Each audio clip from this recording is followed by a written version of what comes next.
Muy bien, buenos días.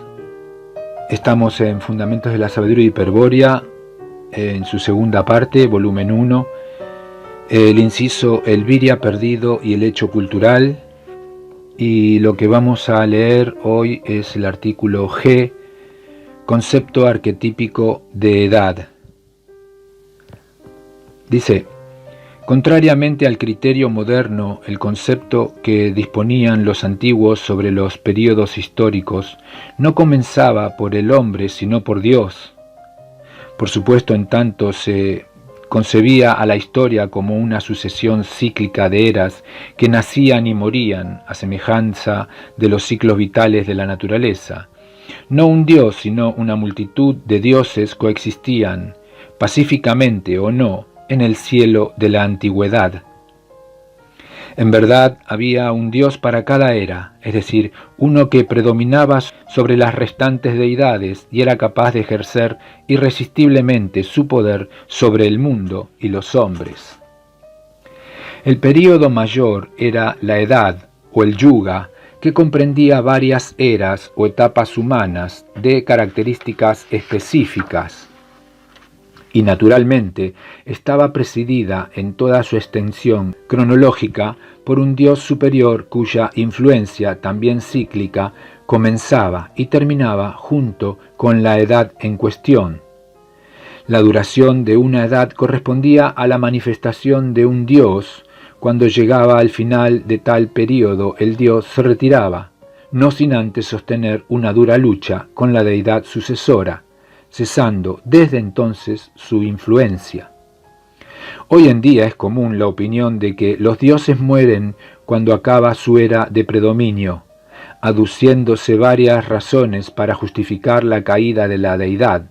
Los hombres le olvidaron, o el tal Dios no existía en absoluto, era un mito. Y cuando el progreso o la evolución condujeron a los hombres por el camino de la civilización, estos despertaron y procedieron a reemplazar sus falsas y supersticiosas convicciones por ideas racionalistas que explican perfectamente el desenvolvimiento del universo sin recurrir a ninguna intervención divina, etc. Contra esta opinión, la sabiduría hiperbórea afirma que una era concluye cuando el Dios, o el mito, deja de manifestar su influencia sobre el conjunto de los hombres. La era azteca concluye cuando los españoles reemplazan el culto sangriento de los corazones palpitantes por la cruz de Jesús Cristo. Pero es verdad también que Huitzilopochtli había abandonado a los aztecas mucho antes, tal como la princesa Papán le dijera a Moctezuma y tal como él mismo comprobara, dada que además de emperador era sumo sacerdote del culto al dios colibrí. La historia nos informa que hubo eras en el pasado durante las cuales los hombres adoptaron creencias religiosas y estilos culturales particulares. Puesto que toda era está regida por un dios, cabe preguntarse ¿qué ha sido de aquellas deidades cuya influencia fue dominante en las eras pasadas?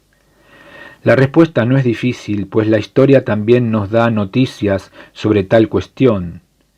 A cada era pasada le corresponde un mito del cual dan cuenta la tradición y los documentos. En algún momento en Roma reinó Marte y en otro Júpiter. Grecia conoció eras de Apolo y de Zeus. Egipto brilló fugazmente bajo Amón y fue temido en las eras de Osiris e Isis. Cartago se tornó audaz en su era de Moloch, etc., por poner solo unos pocos ejemplos tomados de civilizaciones recientes. En estos ejemplos y en muchos otros que podrían aportarse, se comprueba que la respuesta anterior es correcta.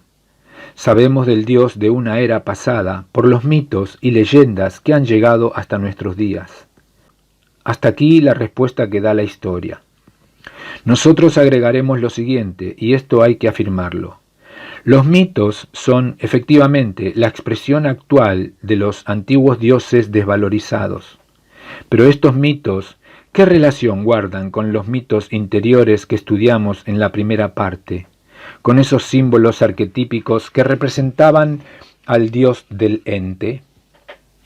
Para responder con claridad, hemos de suspender por un momento la definición del concepto arquetípico de edad y dedicarnos a dilucidar las diferencias y analogías que guardan los mitos internos y externos.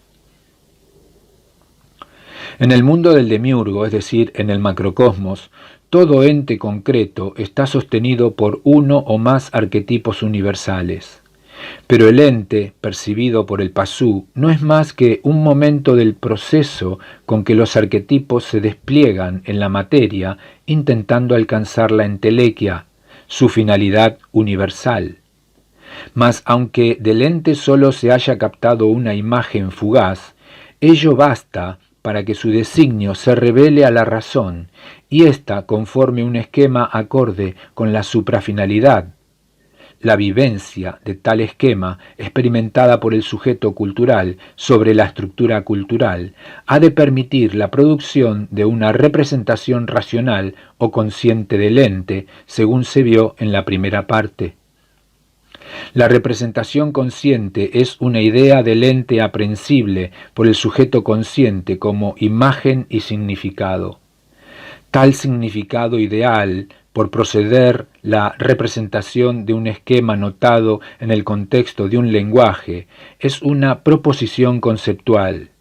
En la figura 21 se representó este caso, donde el símbolo I corresponde a una representación racional del concepto XX y el símbolo I, comilla, a una representación consciente, es decir, a una idea mentada sobre el ente cuyo esquema era XX. En resumen, el símbolo I, comilla, es una idea que emerge en la esfera de luz frente al sujeto consciente como representación conceptual del ente cuyo esquema es XX. El fundamento significativo de I, comilla, está propuesto en términos del lenguaje horizontal en cuyo contexto ha sido notado el concepto XX del ente. Ahora bien, el caso que refleja la figura 21 es general para toda representación consciente. I, comilla, tanto puede representar a un concepto habitual del ente como a un símbolo sagrado, es decir, a la representación de un mito, al Dios del ente. La diferencia ideal entre un símbolo habitual no sagrado de un ente y un símbolo sagrado radica en el nivel energético en el cual se estabiliza su emergencia. La emergencia del símbolo habitual concluye en un nivel umbral de conciencia de baja energía, condición que permite al sujeto consciente retenerlo frente a sí volitivamente dominado, evitando que durante la apercepción intente desarrollar sobre él su proceso entelequial. El símbolo sagrado, por el contrario, se estabiliza exactamente en el umbral de conciencia, vale decir, en un nivel de máxima energía, condición que impide al sujeto consciente retenerlo frente a sí para su apercepción. Cuando un símbolo sagrado emerge sobre el umbral de conciencia del Pasú, indefectiblemente el sujeto consciente resulta volitivamente enervado y acaba siendo capturado e incorporado al proceso entelequial. En la primera parte, en el artículo El mito y el símbolo sagrado, denominamos mito al Dios del ente, vale decir, al arquetipo invertido que se encuentra al principio de la escala formativa del esquema o relación. Justamente por hallarse en un extremo de la serie simbólica del esquema, solo puede ser notado si el sujeto consciente accede a un plano de significación de máxima oblicuidad. Si ello sucede, el mito se manifiesta en la esfera de luz como símbolo sagrado. Se comprende entonces que tales mitos son símbolos arquetípicos bien trabados en la estructura del esquema y a los que no resulta fácil desencadenar. Por eso se dice que los mitos de la estructura cultural son normalmente pasivos, aunque si lograsen la autonomía, podrían disponer de una gran potencia activa y tornarse dominantes del sujeto consciente. Estos mitos son, pues, con todo rigor, internos, propios de los esquemas de entes de la estructura cultural. Análogamente a los mitos internos, los mitos que expresan a los antiguos dioses desvalorizados son pasivos. Están trabados en las superestructuras de los hechos culturales, como hechos históricos, seres del pasado, incapaces de manifestarse por sí mismos. Tales mitos son, con todo rigor, exteriores y representan por lo general a dioses muertos o desvalorizados. Por el contrario, se denomina mito o mito exterior a un dios dominante o activo. Un mito exterior es, pues, la expresión desvalorizada de un antiguo dios, de un mito, su cadáver simbólico. Mas los dioses no mueren realmente, sino que permanecen como contenido inconsciente de la psique colectiva. Si han desaparecido, abandonando la actividad cultural, su invisibilidad obedece sólo a que se han incorporado al inconsciente colectivo de sus cultores, perdiéndose de vista momentánea o definitivamente. En este sentido, los mitos exteriores son análogos a los arquetipos colectivos, invertidos, es decir, comunes a toda una raza, cuyos caracteres son heredados en la memoria arquetípica y constituyen un contenido inconsciente de la psique humana, vale decir, un contenido de la esfera de sombra. Pero estos arquetipos colectivos o mitos interiores, según se explicó en el artículo citado, sólo son pasivos mientras permanezcan estructurados. Si en algún momento alcanzan un comportamiento autónomo, dispondrán de potencia activa suficiente como para resucitar al dios antiguo que representan y convertirse en mito.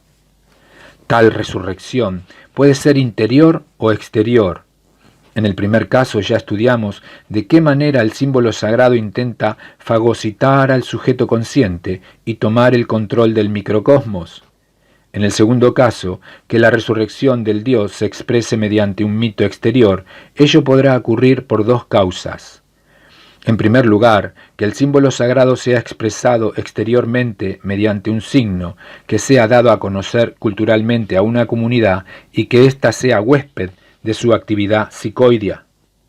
En segundo lugar, existe la posibilidad de que el mito interior, sin ser expresado afuera por el pasú, igualmente desencadene la resurrección de un mito exterior, de un arquetipo psicoideo. ¿Cómo? Respuesta: por causa de la participación metafísica que todo símbolo sagrado guarda con los arquetipos universales del macrocosmos. ¿Dónde se efectúa el contacto entre ambos órdenes de símbolos, es decir, entre el símbolo arquetípico del mito interior y el arquetipo universal del mito exterior? Respuesta: según se explicó en el comentario 10, página 332, existe un contacto trascendente entre el inconsciente colectivo personal o esfera de sombra profunda y el inconsciente colectivo universal o mundo astral profundo. El puente entre dichos mundos lo establecen los símbolos sagrados. Recordemos que los símbolos sagrados emergen en el umbral de conciencia con máxima energía y muestran al sujeto consciente solo una parte superficial de su complexión sémica, ya que el resto se encuentra sumergido en la esfera de sombra, como un madero que flota, como un iceberg. Dijimos alegóricamente del símbolo sagrado emergente.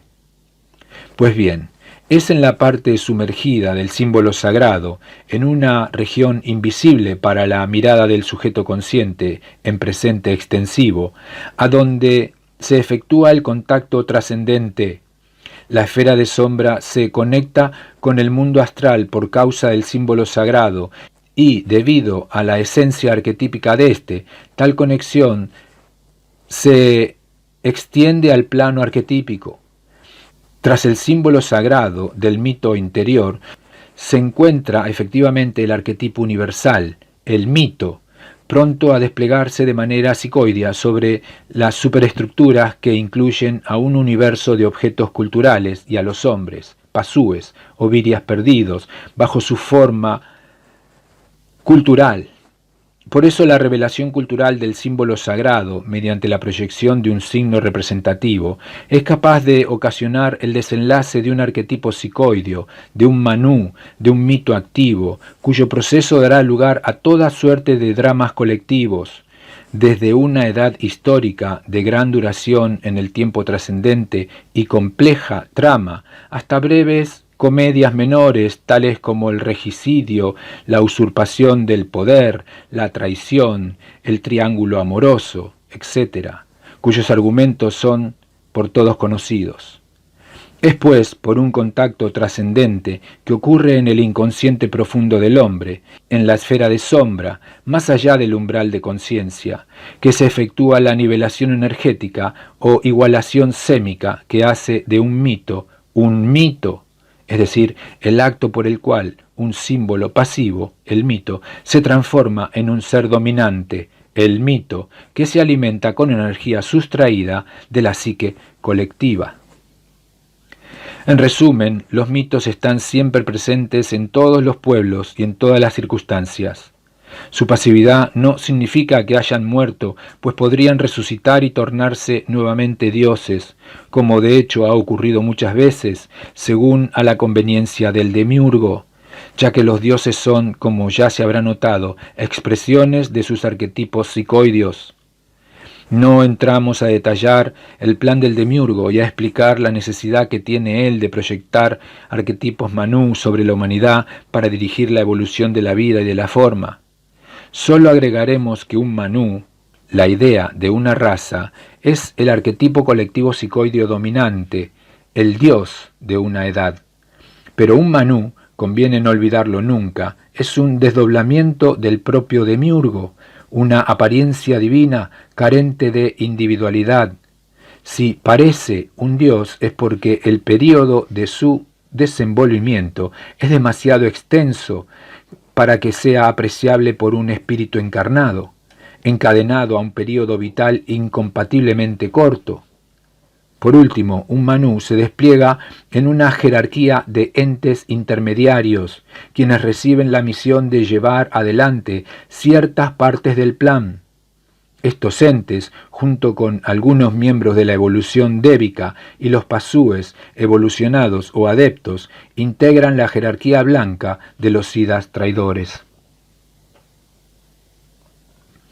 Valiéndonos de estos conceptos podemos ahora regresar al planteo inicial y redefinir, en términos modernos, de la sabiduría hiperbórea, la antigua idea de la edad. En el artículo C ya habíamos adelantado las únicas pautas con las que el problema puede ser verdaderamente resuelto, esto es, las pautas arquetípicas. Vimos allí que toda cultura externa ocupa un espacio y transcurre en un tiempo característico. Espacio cultural es todo aquel lugar en el que sea posible efectuar alguna de estas tres cosas. A. Descubrir un ente. B. Proyectar un signo. C. Reconocer un objeto. El espacio real que cumple con alguno de tales requisitos constituye el universo de los objetos culturales externos. El tiempo de una cultura externa, por otra parte, fue definido como histórico, siendo la historia la proyección continua de la cultura externa sobre el tiempo trascendente. Finalmente se delimitó el hecho histórico, un suceso que se destaca nítidamente en el continuo transcurrir de la historia, y que es análogo a la manifestación de un relieve y, figura 21, sobre el plano de significación de la estructura cultural. De esta analogía se desprende el carácter arquetípico del hecho histórico y por eso su definición afirma que todo hecho histórico es la manifestación de un arquetipo psicoideo o mito en un espacio cultural determinado. Extendiendo esta definición para un periodo histórico adecuado e incluyendo lo que es obvio, es decir, al pasú, estaremos en condiciones de aclarar el concepto de edad desde el punto de vista arquetípico y estructural. Decimos así: todo hecho histórico es la manifestación de un arquetipo psicoideo o mito, mediante una superestructura cuyos miembros, hombres y objetos culturales evolucionan en conjunto hacia su entelequia. Todo hecho histórico, entonces, expresa el proceso de un arquetipo psicoideo. Extendamos ahora la definición yendo de menor a mayor. 1. Cualquier circunstancia histórica es la manifestación de un arquetipo psicoideo sobre la humanidad en el marco de una cultura externa. 2. Una era histórica es el período durante el cual se manifiesta el proceso de un Dios sobre una comunidad cultural. 3. Una edad histórica es el período completo de manifestación de un arquetipo Manu sobre una comunidad cultural y racial, durante el cual ésta evoluciona hacia su entelequia. Muy bien, hasta aquí este artículo G, y excelente las explicaciones que nos da. ¿Cuánto podemos comprender, verdad? Lo próximo, artículo H, hecho natural, hecho histórico y hecho cultural. Pues así, hasta pronto. Gracias.